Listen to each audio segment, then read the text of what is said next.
पुस्तक yearning of the heart भाग 2। आवश्यकता और स्वीकृति, प्रगति का पथ। प्रिय दोस्तों, शुक मुनि के बारे में एक कहानी है जिसमें उनके पिता ऋषि व्यास द्वारा उन्हें ऋषि राजा जनक के पास शिक्षा प्राप्त करने के लिए भेजा गया था। ऐसा कहा जाता है कि राजा जनक ने महल के पहरेदारों से शुक को 3 दिनों तक बाहर प्रतीक्षा करवाने के लिए कहा। इस दौरान शुक को ऐसे बर्ताव के लिए ना तो कोई क्रोध आया, ना ही नाराजगी महसूस हुई। उन्होंने धैर्यपूर्वक और शांति से बाहर प्रतीक्षा की। इसके बाद उन्हें आदरपूर्वक महल में आमंत्रित किया गया और राजा जनक के पास ले जाया गया। राजा ने उनसे पूछा कि वे किस प्रकार उनकी सहायता कर सकते हैं। इस पर शुक ने राजा जनक को बताया कि वे सीखना चाहते थे कि इतने सारे ऐशो आराम से घिरे होने के बावजूद वे अपना ध्यान केंद्रित करने में अविचलित कैसे रह पाते हैं। राजा जनक ने वादा किया कि कुछ जरूरी काम निपटाने के बाद वे उनके इस सवाल का जवाब देंगे। उन्होंने शुक को सुझाव दिया कि वे राज्य में चारों ओर सैर करें और देखें कि कहाँ क्या है। हालांकि इसमें 2 शर्तें थी। शुक को उस दौरान तेल से भरा घड़ा अपने सिर पर रखते हुए चलना था और ये भी सुनिश्चित करना था कि तेल की एक बूंद तक ना गिरे, और साथ ही निर्धारित समय में अपना दौरा पूरा करना था। शुक के दौरे से लौटने पर राजा जनक बहुत खुश थे। सचमुच तेल की एक बूंद भी नहीं गिरी थी। राजा ने शुक से पूछा कि दौरा करते समय उन्होंने क्या क्या देखा। शुक ने बताया कि वास्तव में वे कुछ भी नहीं देख सके, क्योंकि पूरे समय वे तेल के घड़े को संभालने में लगे हुए थे और कहीं तेल छलक न जाए इसी बात से चिंतित थे। तब राजा जनक ने उनसे पूछा कि क्या अब उन्हें उनके सवाल का जवाब मिल गया। पूज्य बाबूजी ने हमें समझदारी की एक महत्वपूर्ण परिभाषा दी है। उन्होंने कहा, ऐसे जियो मानो अगले ही क्षण आपकी मृत्यु होने वाली हो। इसे पहली बार पढ़ने पर हम कई तरह की भावनाएं महसूस करते हैं। पहली बात जो हमें याद आती है वह है मृत्यु अवश्यम भावी है।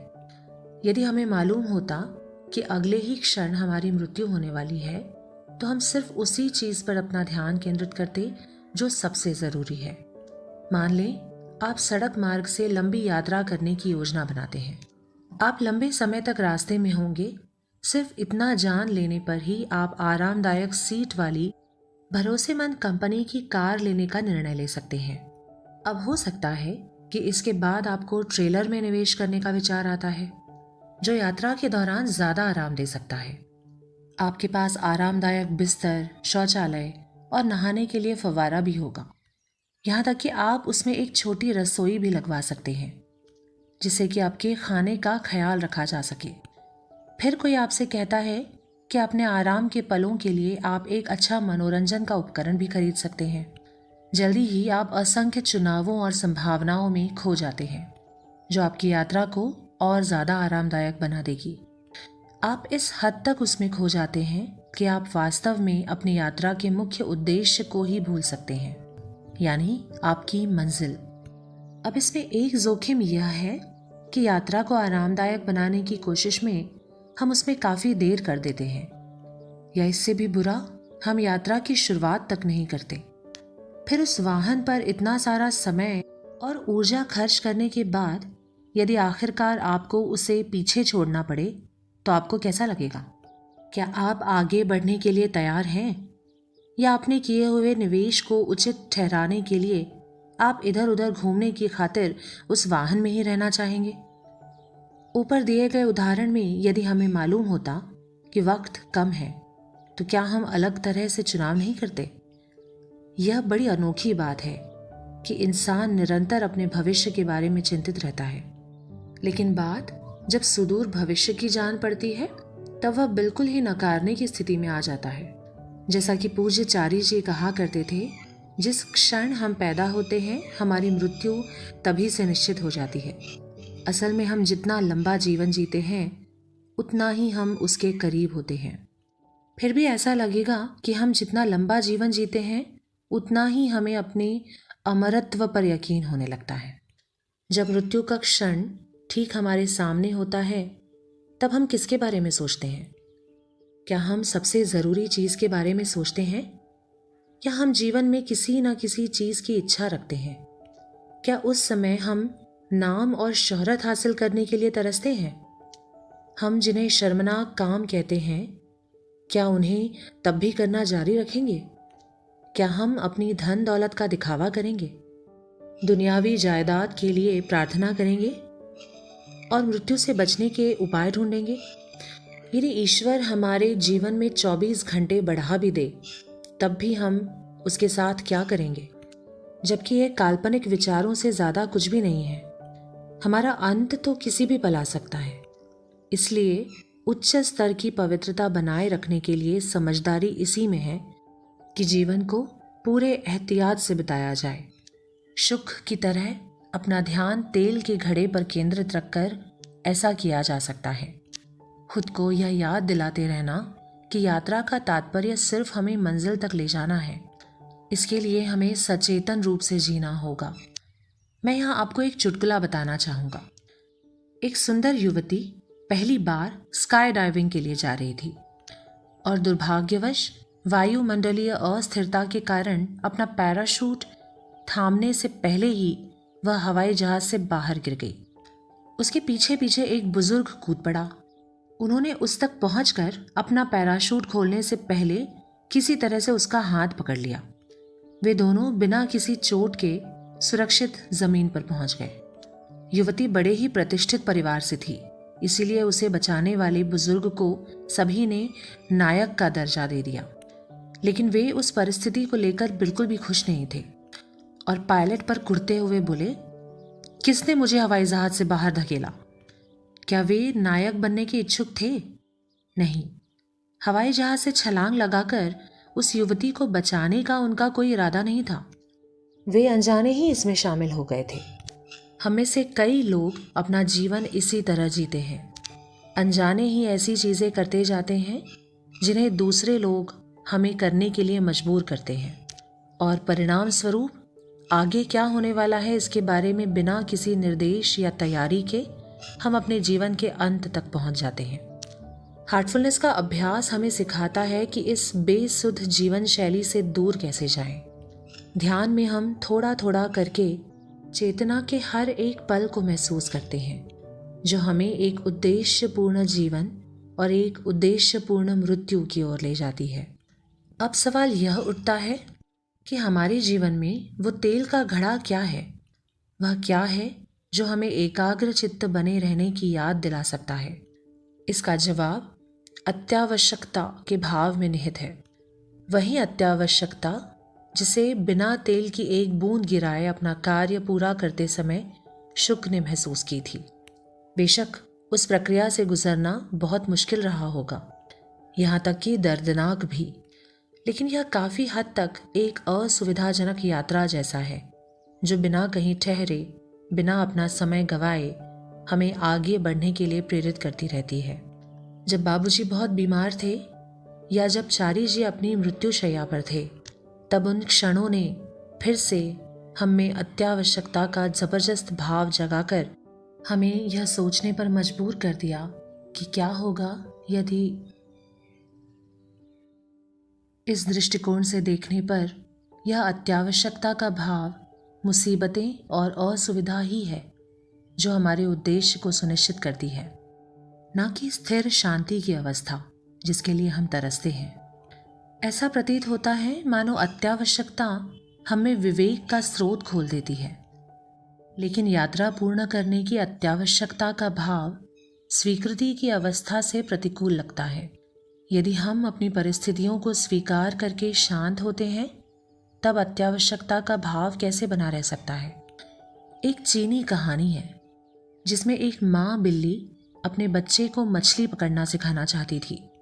वह अपने बच्चे को मछलियों से भरे तालाब के पास ले गई और कहा, आओ देखें कि हम दोनों में से कौन कितनी मछलियां पकड़ पाता है। दोनों ने मछली पकड़ने की अपनी अपनी जगह ढूंढ ली, फिर मछली पकड़ने के डंडे लगाए और राह देखने लगे। क्योंकि मछली पकड़ने की डंडी में कोई हलचल नहीं थी, इसीलिए बिल्ली का बच्चा इधर उधर देखने लगा। उसने ऊपर हवा में एक पतंगे को नाचते हुए देखा, मानो वह उसे आकर खेलने के लिए कह रहा हो। बिल्ली का बच्चा उस पतंगे का पीछा करने लगा लेकिन उसे पकड़ नहीं पाया और जल्द ही वह पतंगा उड़ गया। जब तक वह बच्चा वापस आया तब तक माँ बिल्ली ने एक मछली पकड़ ली थी। बच्चे को चिंता हुई कि वह चुनौती हार जाएगा और उसने मछली पकड़ने के बारे में फिर से सोचना शुरू किया। जल्दी ही एक सुंदर तितली कहीं से उड़ती हुई आई। उसके पंख रंग बिरंगे और आकर्षक थे। बिल्ली के बच्चे को तो बस तितली पकड़ना था, इसीलिए वह उसे पकड़ने के लिए गोल गोल घूमता रहा, लेकिन तितली भी उड़ गई। जब बच्चा वापस आया तो उसकी माँ ने एक और बड़ी मछली पकड़ ली थी। उसने माँ से पूछा, आपने 2 मछलियाँ कैसे पकड़ ली, जबकि मैंने तो एक भी नहीं पकड़ी। माँ ने जवाब दिया, यदि तुम पतंगे और तितलियों के पीछे जाते रहोगे, यदि तुम हमेशा दुविधा में रहोगे, तो तुम मछली कैसे पकड़ पाओगे। दिन काफी बीत चुका था और बिल्ली के बच्चे को एहसास हुआ कि जल्द ही अंधेरा हो जाएगा, इसीलिए वहां से बिल्कुल भी ना हिलने का निश्चय करके वो बैठ गया। थोड़े ही समय बाद उसे डंडे पर खिंचाव महसूस हुआ और देखा कि एक बड़ी मछली फंसने के लिए तैयार थी। अत्यावश्यकता का भाव। खाली हाथ लौटने की संभावना ने आखिरकार उस बच्चे को एक टक चौकन्ना रहकर प्रतीक्षा की प्रक्रिया को सहन करने के लिए प्रेरित किया और अंततः यही उसे कामयाबी की ओर ले गया। एक अभ्यासी के जीवन में मालिक की कृपा से प्रत्येक ध्यान सूक्ष्म और विशुद्ध दशा और नए स्तर की चेतना लाता है।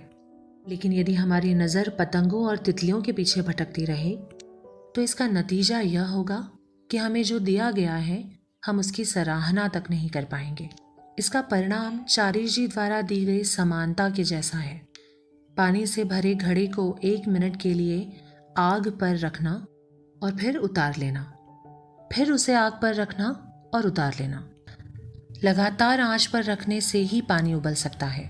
पानी उबलने की प्रक्रिया एकाग्रता के साथ प्रतीक्षा करना, तेल से लबालब भरा घड़ा उठाना और उसे छलकने ना देना, ये सभी खासकर अत्यावश्यकता, असुविधा और प्रतीक्षा की प्रक्रियाएं हैं।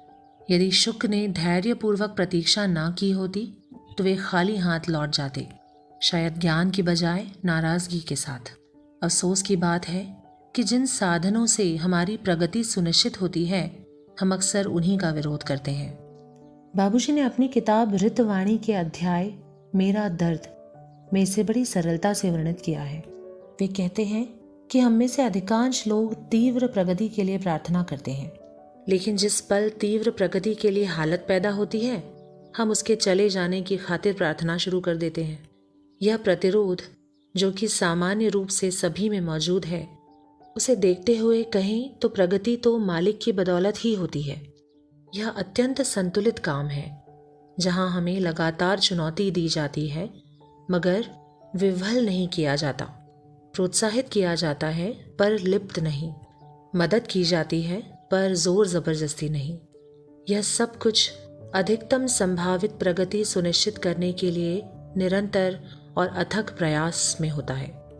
यदि हम सहयोग कर पाते, यदि हम अत्यावश्यकता की दशा को स्वीकार करने और बनाए रखने के लिए खुद में लाभदायी बदलाव ला पाते, तो इससे उत्पन्न होने वाली संभावनाओं की कल्पना करें। चैन की दशा खोजने की बजाय हम बेचैनी को अपनाएं। बेचैनी की ऐसी दशा सिर्फ समर्पण से पैदा होती है। ऐसा समर्पण मालिक में विश्वास और श्रद्धा से ही संभव है। ऐसी श्रद्धा और विश्वास राह में चलते हुए पुनः आश्वस्त करने वाले अनुभवों से ही पैदा हो सकता है। हमें जैसा बताया गया है वैसा अभ्यास करने पर ही ऐसे अनुभव होते हैं। जब जीवन में मुसीबतों और आपत्तियों से सामना हो तब उनसे बचने की बजाय यदि हम उन्हें सहन कर लें तो हमारा कीमती वक्त बच जाएगा। इसका तरीका है, चाहे हमारे अभ्यास में या जीवन में, समर्पण की अवस्था में अपना बेहतरीन करना जारी रखते हुए जिस स्थिति से हम राहत पाना चाहते हैं उसे स्वीकार करें और मन में संतोष ले आएं। स्वीकृति चैन की दशा में वापस जाने के बारे में नहीं है, बल्कि मन की ऐसी दशा को पोषित करना है जहां हमने बेचैनी और असुविधा की अवस्था से समझौता कर लिया है। इस मनोभाव के साथ यदि हम बाबूजी के शब्दों को याद कर पाएं और समझ जाएं कि अंत किसी भी वक्त आ सकता है, तो संभावित उच्चतम तक तेजी से पहुंचने के लिए हमें चाहे जो भी सहन करना पड़े, इसके लिए हम और भी ज्यादा उत्सुक होंगे। यह आगे के प्रयाण को प्रेरित करता है, जहां हम बार बार यह पाते हैं, पहाड़ियों में घुमाव आते हैं, झरने टेढ़े मेढ़े रास्ते से होकर जाते हैं और ऐसा लगता है मानो पगडंडी समाप्त हो रही है। लेकिन घने जंगलों और खिले फूलों से गुजरते हुए देखो तो फिर एक गांव बसा हुआ है। ऐसी अवस्था की कल्पना करें जहां अत्यावश्यकता का भाव और स्वीकृति का मनोभाव एक साथ हो। इन दोनों के बीच में कहीं वह जादुई समाधान है। ईश्वर करे सत्य के अभिलाषी सभी जिज्ञासुओं को यह अवस्था प्रदान हो। प्रेम और आदर के साथ, कमलेश पटेल।